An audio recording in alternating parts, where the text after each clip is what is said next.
Testing. Closer, test. It's a smoke session. Hello, people. Hello, world. It's me and Kareen. I said it right. I said it twice. You did. How about 3 times the charm? Yeah, 3 times is the charm.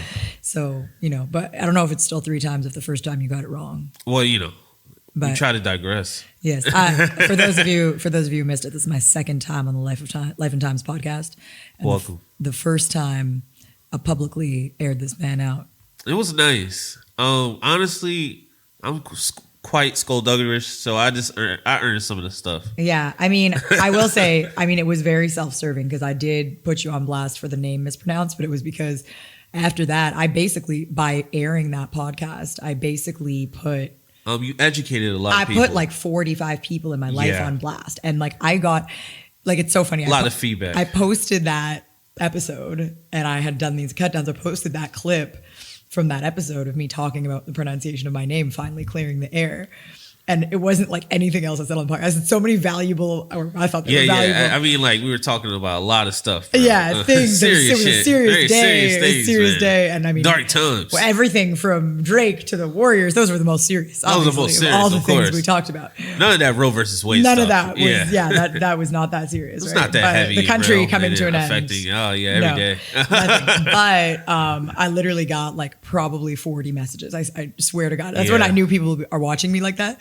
Most people just watch your stories. No. Some people are studying. You get 2 or 3 replies. Like in this case, I literally people were like, "You let me what?" For years. They're like, "That's so embarrassing." And I was like, "It is embarrassing for you." Yeah. You could have just, bro. That's just asked. I have so many people that call me Nathan, Nate, or whatever. They just give up. And that makes me so mad. I think Nathir is the most beautiful name. Shout out my name. And I don't call you Nate at all. You introduced yourself to me as Nate. I don't call you Nate because I honestly And I only do that because it just makes my life a lot faster. Sure, yeah, I'm foreign too. I get it. You know the deal. Yeah, but I really genuinely sometimes I think about it too, in work settings or as I become a little bit more public, even my last name. I don't mind my last name, Gurgis, but it just Gurgis. It doesn't roll off the tongue. And also Gurgis. People don't, well, that's the thing. People don't remember those rules from elementary school. They teach you those poems, idioms about it's a hard G here, it's a soft G there. Yeah. Nobody's remembering. We let that go. We don't let that go. There were 2 Who's really doing geometry right now? Okay, Tell me the people. This is the funniest thing. My girlfriend, I was talking to my girlfriend today who recently moved to England from Canada. And she works as a teaching assistant, a special needs teaching assistant. So she's telling me, she's like, "Oh, there's this program I could take to be an actual teacher that isn't the full scope of going to teacher's college, but it would let me upgrade my thing." Yeah. She's like, "But they want me to do this this math and English thing." She's like, "I'm not going to pass the math." And she's like, "But it's grade 6." I was like, I'm not passing grade 6 math either. Division. I was solid until 10th grade geometry. That was it. Yeah, I was solid, but I've been having calculators like that in my pocket for if someone today was like, "Nathir, do long division." If I wrote a long division equation, how long is it taking you to remember? That's a hot 40, bro. That's a hot 40 Minutes? minutes. That's a pod. That's a pod right there. We need an assistant. That's a lifetime. You know what we need? We need a guy to come here and we just do long division. And whoever does it first we could be elitist. I'm better than you. The easiest one too. I don't know, 64 divided by I don't know, just something super simple. But I mean, that's a slam dunk, baby. I know that one. I know. I got some trauma for those boys. Listen, one plus one has been equaling 3 in my life for a long time. Listen, back in the day, and this is back home, back in my elementary school, Penny Pack, we used to play. For you have a quiz and you have to answer all these math and minus and at recess. No. It was like a test, right? Okay. She'll do it 30 minutes before the end of the day or some shit. I'll never forget this lady. Okay. Because if you win, you get a pretzel or some candy. Oh wait, like a big Auntie Annie's. Yeah. It was something to die for. Oh, it wasn't okay. You're not talking about a pretzel out of a bag. No. That shit was fire, bro. Okay. Because like I go home, I can bust that down with my sisters, all that, you know. Yeah. But you were sharing your pretzels with your sisters. I tried to when I was mature. This is why Nathir. When I was mature, gentleman Brunson. Like I tried, man. Yeah, that is beautiful. Look, I grew up with 2 older brothers. They were not sharing their pretzels. So with me. like, I got my sisters. Is we were just all together in that house, so it's like a responsibility thing. Okay. Since a young age, honestly. Yes. But I digress. I'm out there trying to get it, right? I'm trying to get these pretzels. Nathir's in motivation mode. I'm very motivated. The pretzels was everything I needed. You manifested the pretzel. You pulled I felt like, in the pretzel. Kobe has this quote, and I said it in the last Kobe part. Bryant inspired Nathir to get He the did. pretzel. He inspired me, right? He said, I signed a contract with myself. It's done. I signed a contract with myself. I got the pretzel. Yes, rest in peace to the greatest of all time. I hope. Yeah, man. Fantastic. Kobe ate many pretzels. Yeah. He was an achiever. He got every pretzel he set out to eat. Like that man. I honestly like. I don't.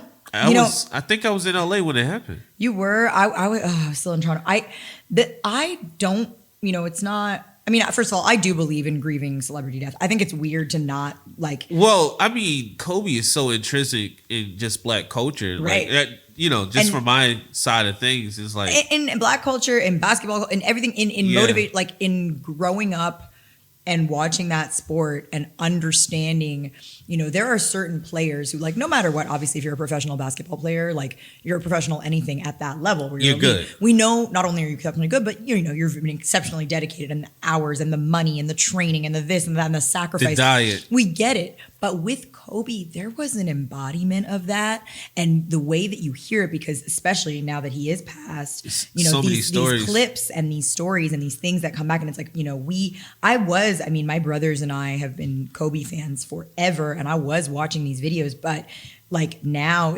there's nothing that brings me more motivation and light than like seeing those cut downs and watching those videos, because I'm like, you know what? When he was alive, he was sharing the secrets to his greatness every day with people and mentoring and motivating and pushing. And there's a lot of really elite, successful people who and they have every right to protect themselves, hold themselves in. But Kobe was like, no, this is why I'm great. Yeah. This is why I do what I do. Because anybody can do it. Because anybody it's can a do very it. human thing, very human spirit. Yes. I really concur on that. Like Kobe, rest in peace. I still honestly, and I don't think I ever will, like I said, I really do. If you have idols, if you have whatever, and they pass away, like 100%, I believe in that. I don't understand when people try to shame people. Oh for that. Yeah, people want to feel like better than other people. Sure, but with Kobe, they always trying to get something. With Kobe in particular, like one, obviously the super tragic nature of the passing. Yeah, and rest in peace to his daughter Gigi as well. But like more so than anything, and all the other victims as well. 100%. Crazy that and it'll never. I mean, when I watch Vanessa and Shem, obviously she's close with all the other families and everything, and like when I watch her and her other daughter Natalia, and like the way that they've, and obviously we'll never know like what's happening behind closed doors. No, that's an incredible loss. And the way that they've responded to the pressure of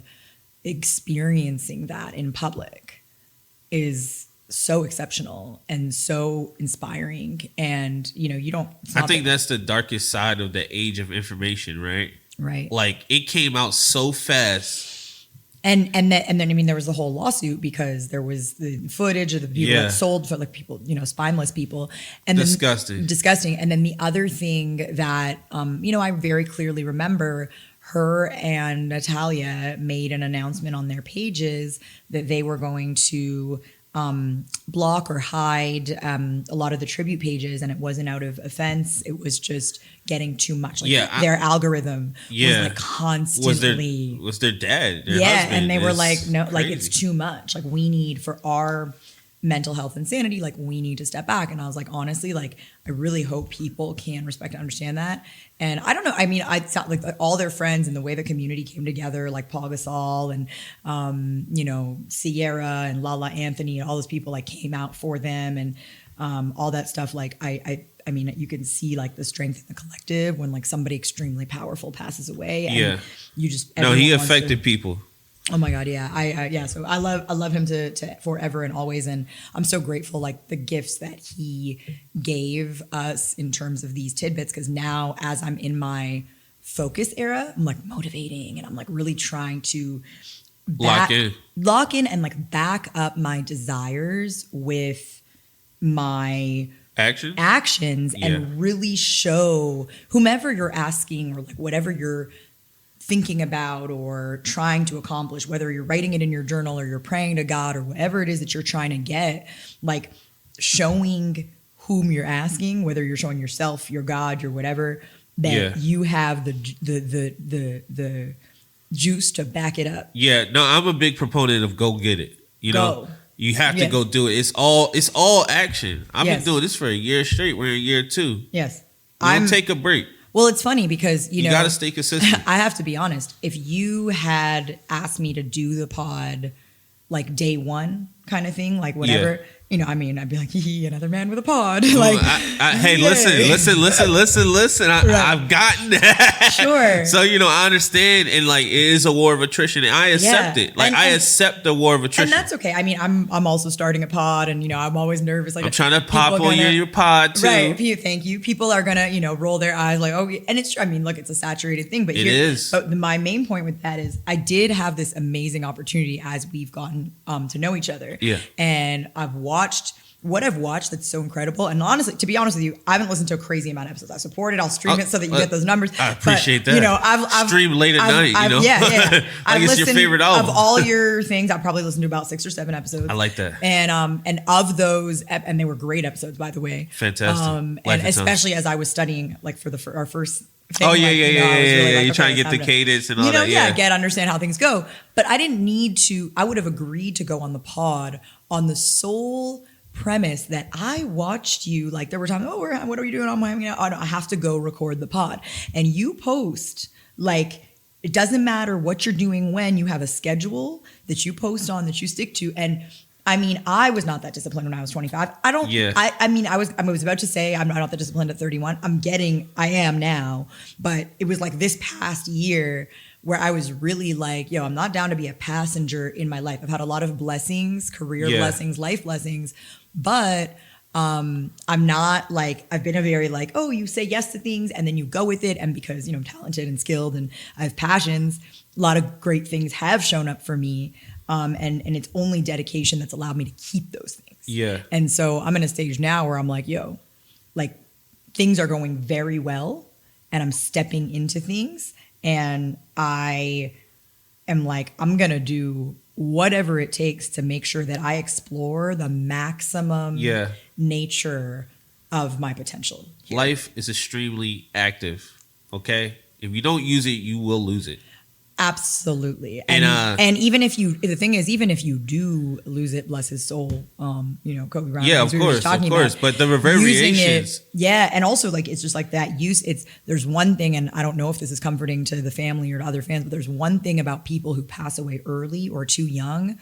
The way that they use their lives is remembered. And, even if you didn't use it to like the GOAT capacity of Kobe Bryant, people are still going to memorialize you for like, the impact that you had. And you should just be a good person. That's like, number one. One of the things me and Aaron talk about all the time is that like when you're an artist, like if I do pass tomorrow, I got 2 books out, right? You go read that. Yes. I got the podcast. You can go hear my voice. I've Legacy. done some things. Yes. And now, it's So this is an interesting topic for me because I study a lot. Think about like digital archives, like not NFTs, right? No, what I mean, I guess for some people in the future, my digital archives all take place in Web 2.0, and I'm a child of the Tumblr era. I'm a child of like whatever. So recently, I know the URL for my old Tumblr, but I spent time with my friend looking at our old Tumblrs. Oh, I remember my Tumblr days.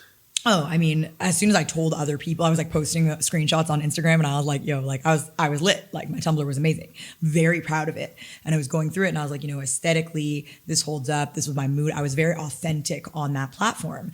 And so I had this like, just, running basically archive of all the things that I thought were interesting in like 2012, some stuff that I had written, some stuff that I had curated, all of my pop cultural interests, like just random. Your impact's still there. Yeah. And I was like, you know what? I have to make sure that like this is actually archived, right? Like I need to, just in case, you know, I don't know how things, I'm glad it's still there, but you know, you never know. You never know. And I actually did have I started my writing career, speaking of greats dying too young, I started my writing career at a website called the Lion's Den University.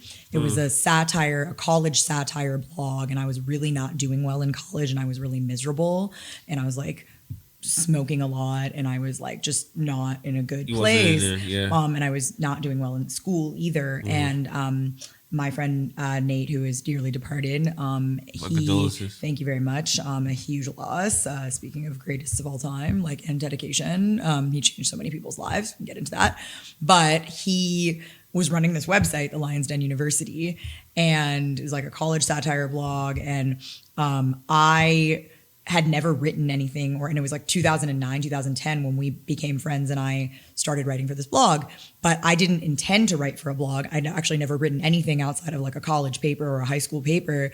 I was sending him all of these like culturally relevant articles because the site, I was so miserable in college, and the site was making fun of this college lifestyle in a way that I was like all the things that I wasn't really enjoying. I wasn't feeling like myself in, and I felt a lot of pressure that I was like, what's abnormal about me that I'm not enjoying this experience? This whole experience, And I don't want to be out at the bars every night, so wasted and hooking up with everyone. I was really struggling, and I did engage in those behaviors because I thought it was weird that I wouldn't. But there was a real disconnect.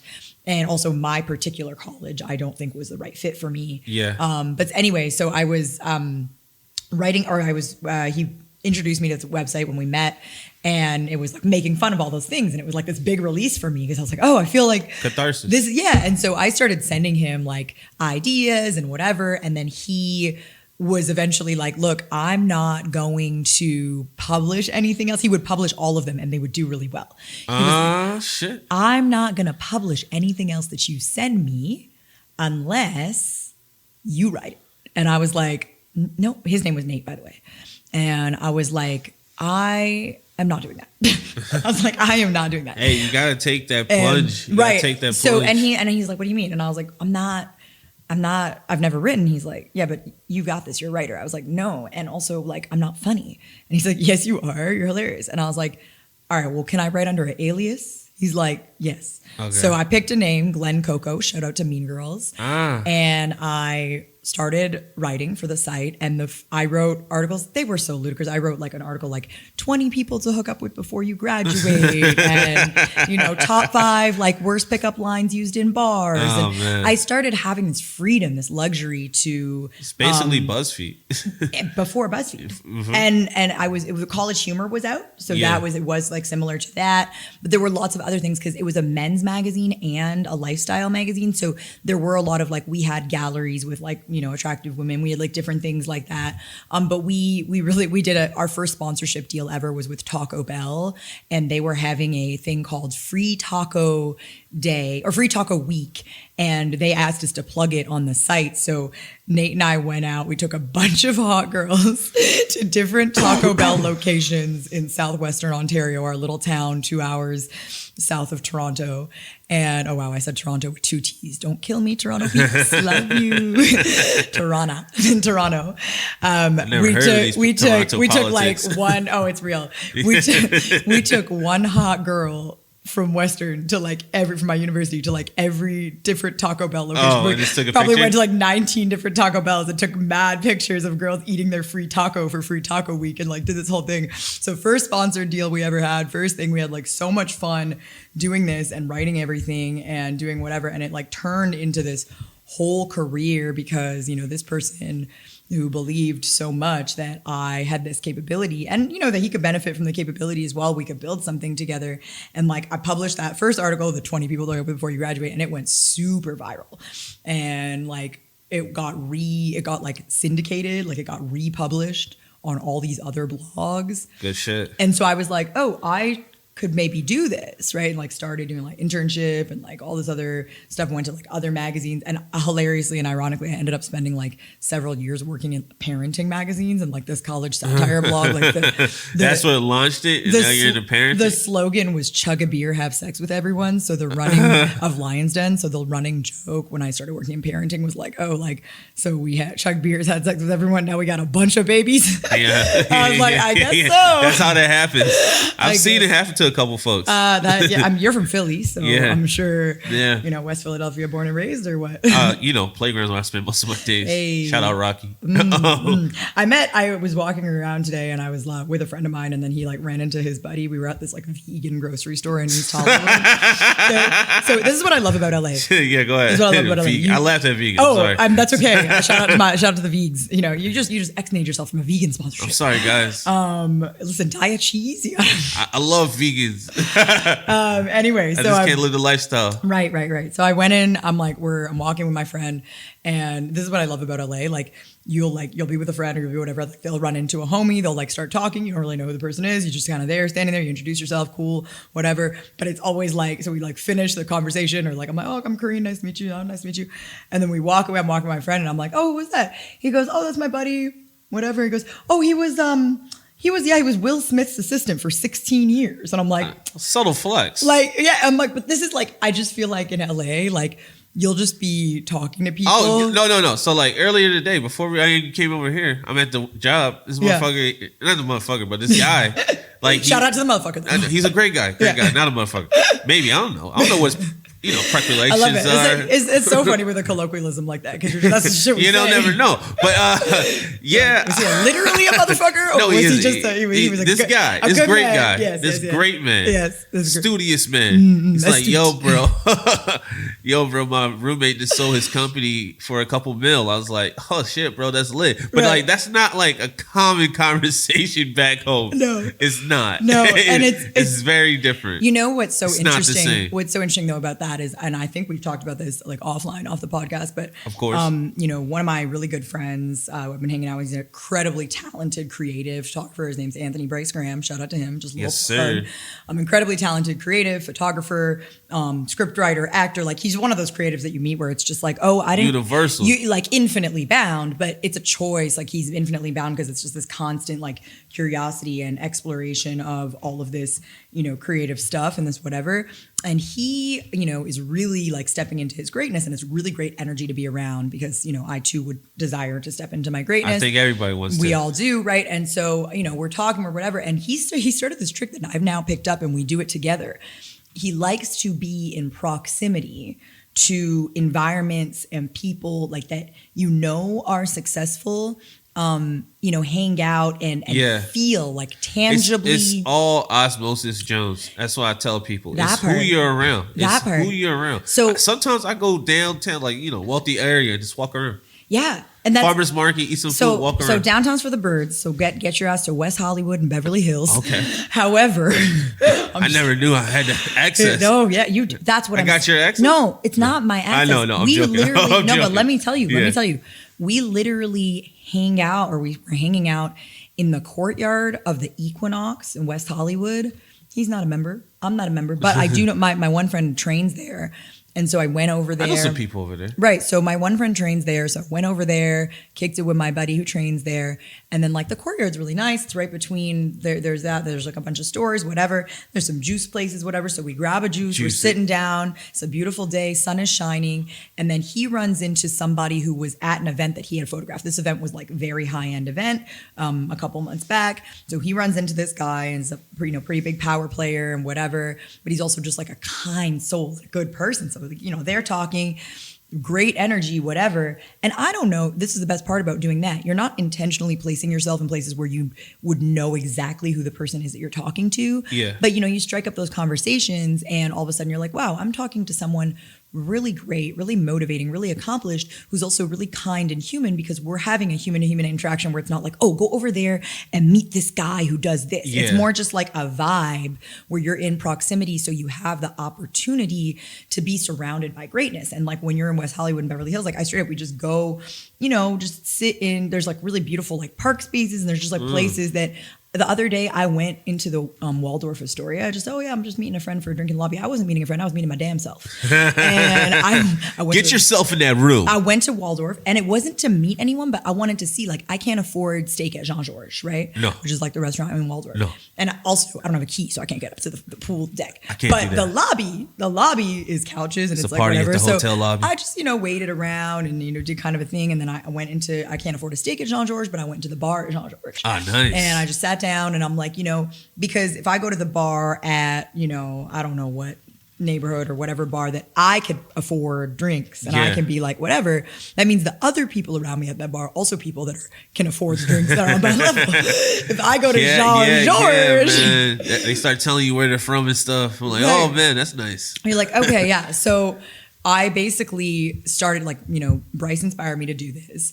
I realized I had been doing it, but like kind of unconsciously, because part of the even moving to LA from Toronto is just like the vibrations. Bigger swimming pool. Yeah, and not just the swimming pool, but like I look at the sky in LA sometimes and I'm like, yo. Beautiful. I just see possibilities. Yeah. Like, I know that might sound cliche, blah, blah, blah, city of dreams, blah, angels, blah, blah. I know. But facts, like you're driving sometimes, like I'll go down Sunset or whatever, it's like sky's blue. I could see these, I could see these, hills and the little mansions that are like peppered into the hills. Yeah. And there's this like infinite vastness, or like you get on like a kind of peak area and you're like, yo, perspective. Like the volume. Have you been up to the Hollywood sign? I have hiked that Hollywood sign hike actually several times. I really enjoy that hike. It makes me feel, before I moved, so I moved to LA, I just rang in a year in October. And the August before that, I came here to kind of like feel it out. Yeah. And my friend visited me. She likes to hike, and we did the Hollywood sign hike because that felt like I'd done other hikes, and in my mind I was like, oh, the Hollywood sign hike's like touristy.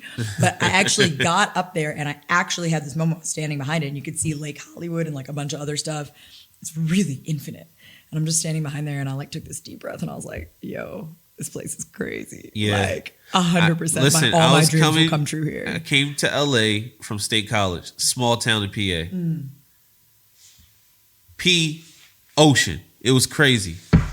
It was insane.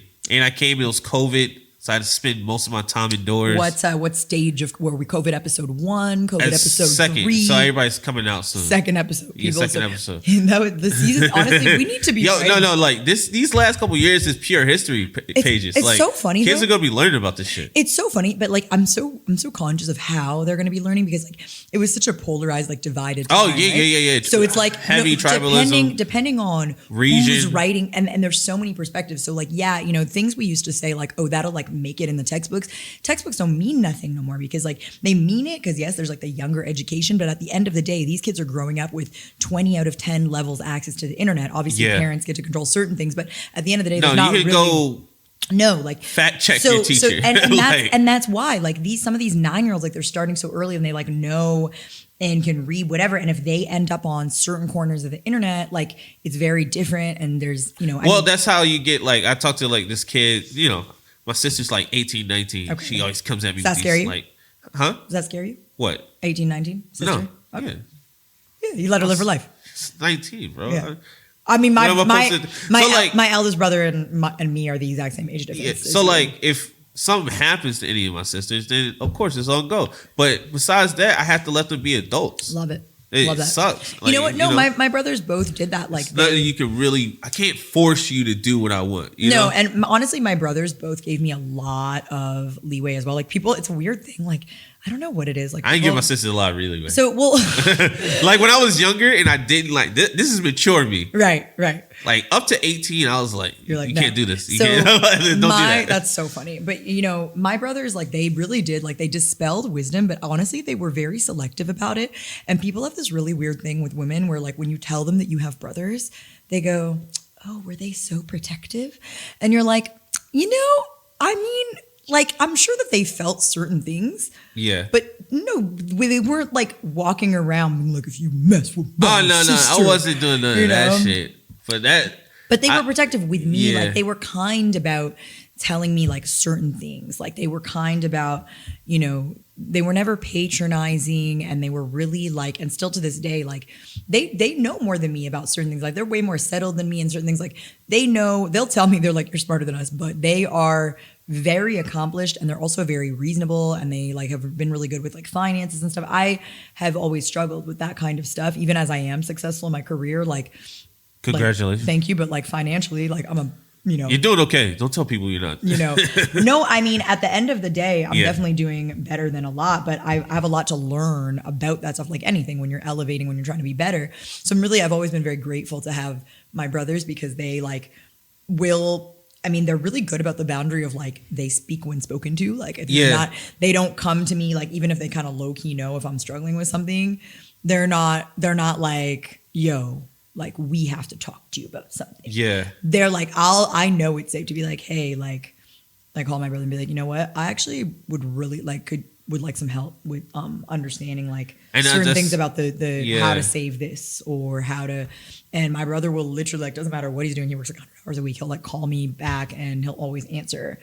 And he'll always have like a great tip, and like some things that are saying, oh, like pay yourself first, and like that, and like things where it's like might seem like basic advice, but I'm like, it has been helpful to have older siblings like that. So I definitely recommend, like, as you go through your life, and like you're in real focus mode. I could see that. So like right now, as you go through that and you start learning these lessons. Well, right now is just like, from example. Yeah. And when they ask me something, I tell them everything I know. Right.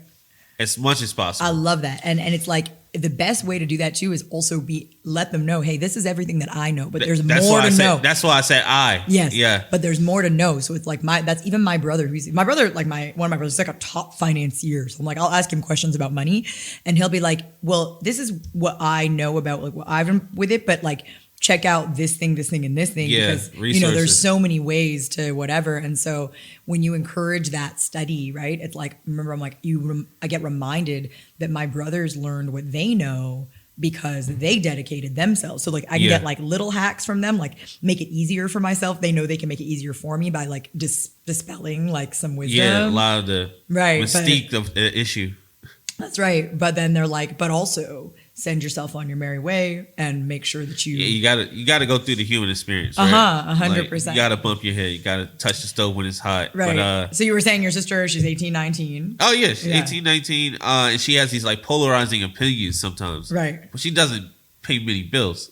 You know what I'm saying? Like I love her. Love her to death. The taxes are not at their peak. They're not.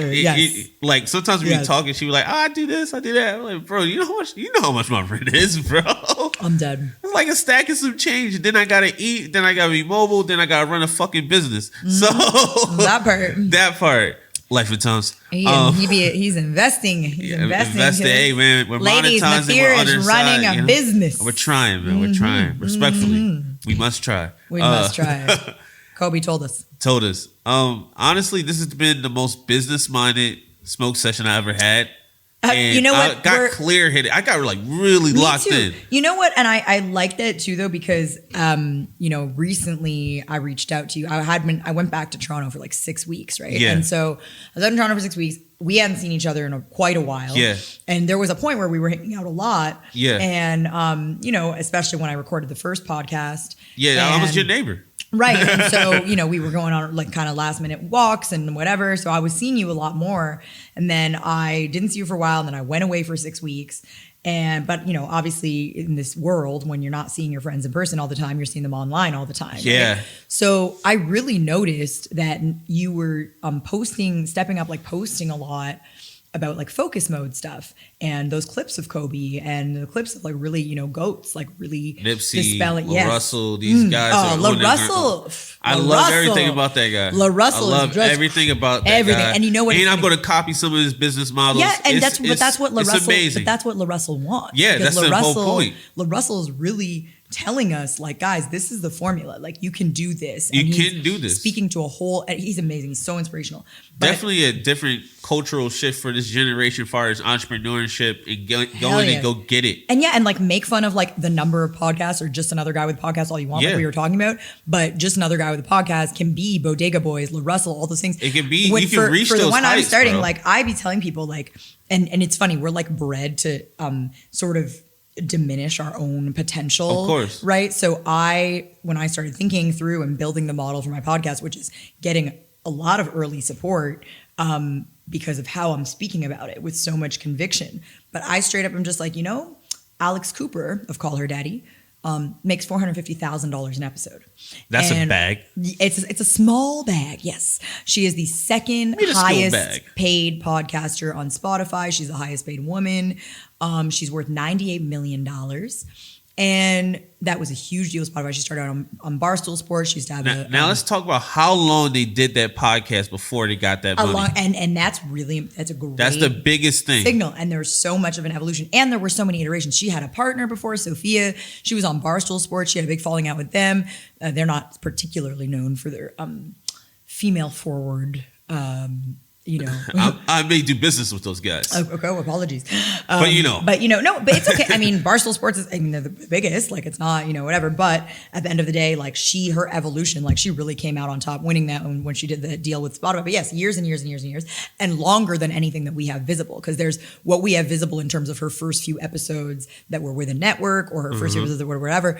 But God only knows how exactly, and like how much practice. And I'm studying those things now because this is something that I want to do.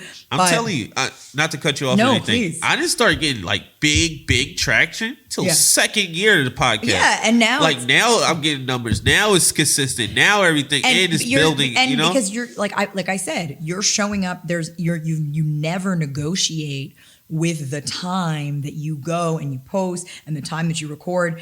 I've literally, I don't know that I've ever heard of you missing a session or haven't missed a session. That's 2 years. When Aaron was sick, he had COVID. Yeah. I had to go out and do solos, which is like this right here. Right. And like had people in my house I never had in my house before and stuff like that. Nerves and powered through that. Yeah. So it's an everyday thing, and it's like so serious. So like when I saw you posting like Cephala, Russell, Kobe, whatever, and I read pretty regularly, and that was relatively new to what I had seen you, either posting, or you weren't like that active before at all. Mostly, no, I wasn't like on mostly there like the pod and stuff, but you're posting all this stuff, and I really felt it like, well, in order, people probably post like 5% or less of the things that they're actually consuming. So if you're posting a couple, 2 or 3 of those types of videos a day, you're probably watching. Oh yeah, quite a few. And the long form, I go to bed the podcast, right? And so, like, to me, I reached out to you again to just engage that, to just be like, hey, I just wanted to let you know that I see you. I see what you're posting. And I really appreciate that. And I see that what you're doing right now is keeping yourself in a space where you're constantly learning and your education is growing constantly. And that is a space that I'm in. That's a space that my company that I'm keeping is in. And the reason why this smoke session is so focused is because it doesn't matter. Like, I don't even feel bad like smoking or doing whatever a little bit, and then diving into this context, because everything is practice. Everything is beautiful. And like the fact that you can still not only can you still maintain your relationships while you're dedicating yourself and you're practicing the ones that are making you better and greater, but you deepen those relationships. Yeah. So for me, I'm like way more invested in this relationship now, because I'm like, yeah, you're on your greatness. So am I. And I'm going to support your greatness. And it looks like to the outside world, it might look like I'm supporting your podcast because I'm on here and you needed some guests or whatever. But what Nathira is doing is actually training me, is supporting me. Yeah, she's starting up, and I'm going to be right here every step of the way. She was right there with me. So I really, really appreciate that, bro. And being on Life and Times the first time, I was like, this was my third time being on any podcast. And I was like, I really enjoyed that. And the people, shout out to the people who listened to it, that I got feedback shout out from. to everybody that's tapping in. I had a lot of feedback on mine as well. That's beautiful. Like, I really felt, and not in a narcissistic way, but I went back and I listened to it a couple of times because choices. I could hear, it was funny. It was like a study, because there was a part of me, even though I hadn't officially decided to start something, there was a part of me that like maybe knew and was like, let me, take some notes, like what I would have done. It's always a push. It's always differently or the same, or what parts of this like really, where was that kind of fun? Like, how would you do it and stuff like that? I mean, listen, I re-listen to every podcast. I listen to other podcasts, and like the spark of flame, you need ignition. And so now it's funny because with all this focus, when you're watching the types of videos that you're posting right now, anyone who wants to, please go to La Russell's page. It's needed. There's so many pages out there. Maybe we could like, when we post it or something, we could like, you have a link. Yeah, we have like 5 or 6, like you know, the great pages that post these amazing like motivational clips.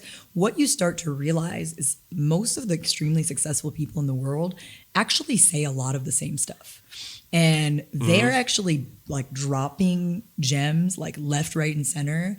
And you know, everyone had a slightly different approach to the exact the example or the methodology. Frame. Yeah. But a lot of the stuff is really actually quite simple. And most of it is mind over matter. Most of it is mentality. Most of it is like, you know, you have the power of decision and yes, like nobody, I think we get resistant to that idea because there are obviously always in life external or internal circumstances that are going to stop you from doing your best and being your greatest. I don't think it's a situation where it's saying like, you know, everybody, no matter what playing field they're on, can do the same thing. Everyone has the same 24 hours a day. It's not this like necessarily. Yeah, no, I feel like you got to take steps towards whatever you want, right? Like I remember, not to get into it too much, but my pop passed. I was 19. Rest in peace. 19 to 22. Yep. I was bullshitting. And this, you know, floating along. And I was like, bro, how long you gonna do this? And how far you think you're gonna get? And then I locked in. I haven't played around since. It's been 3 years straight. Congratulations. And it takes time, right? And mentality and changing your habits, and it's gonna suck. I'm not going to say it's going to be great. It's going to suck, bro. It's going to suck. And that transition. Like, it sucks. That transition where you're breaking from narratives, you're breaking from patterns, you're breaking from like the things that you're allowing yourself to do. And you're like, okay, like, what's my step one? Okay, what is my step one?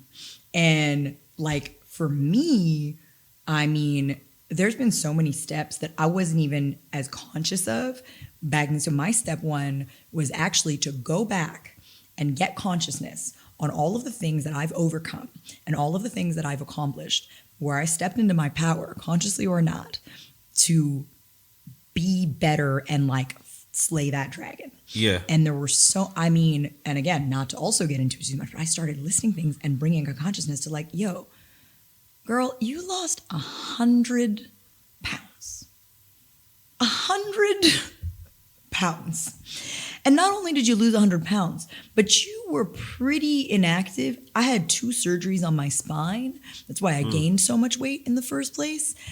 I can hang off of like Cadillac trapezes with my legs in the air and hike mountains like to the top of the Hollywood sign. 2 surgeries on my spine. I'm like, when I was doing that shit, I was just fighting like, I don't even know that it was conscious. It was just kind of like, I didn't want that I never want to have I didn't want to grow up and like have back problems forever. I didn't want to be like 40 and like hunched over and all that stuff. So there was that. And then when it came to gaining the weight, like I'm so glad that the moment that I made that decision to lose it, I knew that it wasn't like, obviously maybe there were aesthetic benefits, but that was secondary to the fact that, again, I was looking at my future and I was like, all right, right now I was 5'3", 230 pounds. And I was like, right now I'm 230, but if I keep going the way I'm going, that 2 and 3 are going to invert by next year. I'm going to be 320. So I had to look at like, do I want to be that person or do I want to go in the opposite direction and just turn that 2 into a 1? Yeah.